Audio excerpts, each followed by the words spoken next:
अस्सलाम वालेकुम। सीए या सीसीए बैकग्राउंड के साथ जितना बंदे को स्टॉक्स या फाइनेंशियल मार्केट्स के करीब होना चाहिए, उतना ही हमारे फील्ड वाले इस मार्केट से दूर है। वो कैसे? ज़रा पहले एक छोटी सी कैलकुलेशन मैं आपको बताना चाहूँगा। वैसे फ्यूचर वैल्यू का जो फार्मूला है, वो आपने हर जगह पे ही कैलकुलेट किया होगा। मे भी आपको भूल गया होगा, मैं आपको रिवाइंड ज़रा करवा देता हूँ। देखिए, 5,000 रुपये की बात करते हैं और 5,000 अगर 3-4 दोस्त मिल जाएँ और एक रेस्टोरेंट पे चले जाएँ ना, तो एक टाइम के खाने का 5 से 6,000 रुपये लग जाता है। ठीक है, सभी लोग अफ़ोर्ड नहीं कर सकते होंगे, बट जो अफ़ोर्ड करते हैं, अगर हम 5,000 रुपये की बात करें ना, कि पर मंथ अगर बंदा 5,000 रुपये की इन्वेस्टमेंट करता जाए स्टॉक्स में, और कंपाउंडिंग का इफ़ेक्ट तो आपको पता है कि वो कहा जाता है कि eighth wonder of the world है, कि जैसे ही आपकी investment try fold, fourth fold होती जाती है, उसी तरह से आपको बेनिफिट होते जाते हैं। तो ज़रा सुन लीजिएगा कि आपको बेनिफिट कितना हो सकता है।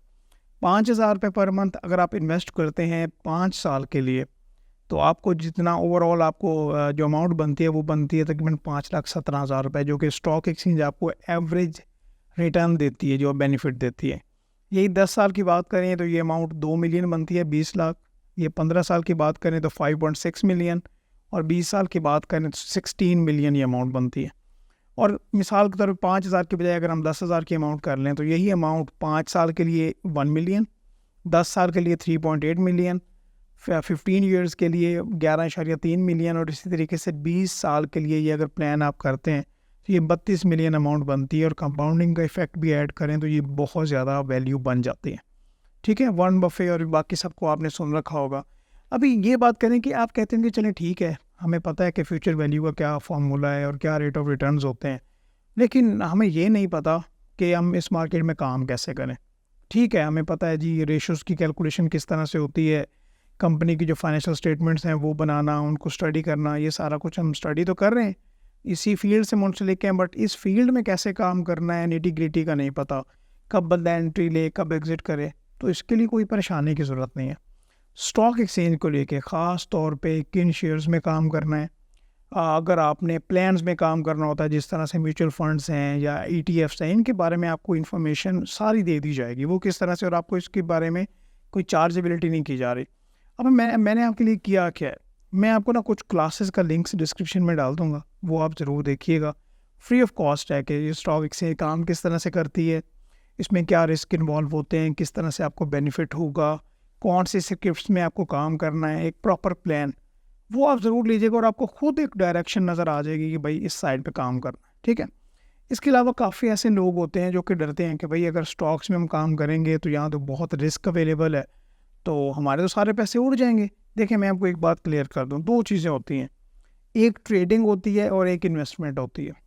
ट्रेडिंग का क्या मतलब कि डेली बेसिस पे आप शेयर बाय कर रहे हैं, सेल कर रहे हैं, वीकली बेसिस पे या मंथली बेसिस पे। बट अगर हम लॉन्ग टर्म की बात करें ना, तो लॉन्ग टर्म में आप ये नहीं देखते कि डेली बेसिस पे क्या प्राइस में ज़्यादा अप एंड डाउन हो रहा है, तो तब आप ये देख रहे होते हैं कि कौन से स्टॉक्स में हमें डिविडेंड मिलेगा। डिविडेंड का तो आप सबको पता है ना कि कंपनी क्वार्टरली अपना हिसाब किताब करती है कि ये हमारी फाइनेंशियल स्टेटमेंट्स हैं, और बोर्ड मीटिंग में ये डिसाइड होता है कि क्या हमें शेयर होल्डर्स को डिविडेंड्स देने चाहिए या नहीं देने चाहिए। तो एक तो आपको प्रॉफिट्स में से हिस्सा आता है, और दूसरा काफ़ी ऐसी कंपनीज होती हैं जो कि डिविडेंड्स आपको नहीं देती। वो क्या करती हैं कि जो भी उनको अर्निंग्स होती है ना, वो अपने शेयर्स में री इन्वेस्ट करती हैं, अपने शेयर्स की मैंने बात की, अपने बिजनेस में री इन्वेस्ट करती हैं। तो उससे होता क्या है कि जो उनकी शेयर वैल्यू है, जो कंपनी की अर्निंग्स हैं वो बढ़ती हैं, जिससे जो उनका शेयर की वैल्यू है वो बढ़ती है, और कैपिटल गेन की सूरत में। मिसाल के तौर पे आज आपने एक शेयर लिया जनाब 100 रुपये के हिसाब से, तो वही शेयर जो है आपको क्या है कि कुछ टाइम बाद क्या होगा कि वो 150 का हो जाएगा या 120 का हो जाएगा, डिपेंडिंग अपॉन एनालिसिस। तो उस तरह से आपको बेनिफिट मिलता है। मैं आपको ना एक दो स्टॉक्स बताना चाहूँगा, सिर्फ आपने जाके इनकी हिस्ट्री देखनी है कि आपको बेनिफिट कितना होगा। एक मिज़ान बैंक देख लीजिएगा कि मिज़ान बैंक ने पिछले 3 सालों में किस तरह से परफॉर्म किया है, और ये भी देखिएगा कि आज से 3 साल पहले मिज़ान बैंक का क्या रेट था, आज की डेट में क्या रेट है, और उसने ये जो पिछले 3 साल गुजरे हैं क्वार्टरली कितना डिविडेंड दिया है। अगर किसी ने अगर उसके 1,000 शेयर परचेज़ किए होते 1 साल पहले, तो जो उसको बोनस शेयर्स मिले, जो उसको डिविडेंड्स मिले, उसको कितना बेनिफिट हुआ, और कैपिटल गेन के साथ। इसी तरह से मिज़ान बैंक के साथ एंग्रो फर्टिलाइज़र है, मिल्लत ट्रैक्टर है, इसके साथ मरी पेट्रोलियम है। ये मैंने आपको 3-4 कंपनीज बताई हैं। सिर्फ आप इनके बारे में ज़रा PSX के डेटा पोर्टल पे जाना है आपने, मैं आपको लिंक बता देता हूँ। PSX dps.psx.com.pk, ये आपने सर्च करना है, इनके सिंबल लिखिएगा और आपके सामने सारी डिटेल्स आ जाएंगी और आपका इंटरेस्ट बढ़ेगा। और जो मैंने आपको वो कोर्स या क्लासेस का लिंक शेयर किया है वो उसमें सारी डिटेल्स बताई गई हैं 1 to 1 एक सीक्वेंस के साथ, कोई चार्जेबिलिटी नहीं है। वो आप देखें, अंडरस्टैंड करें और इस मार्केट में आप अपनी इन्वेस्टमेंट का तरीकाकार बनाएं।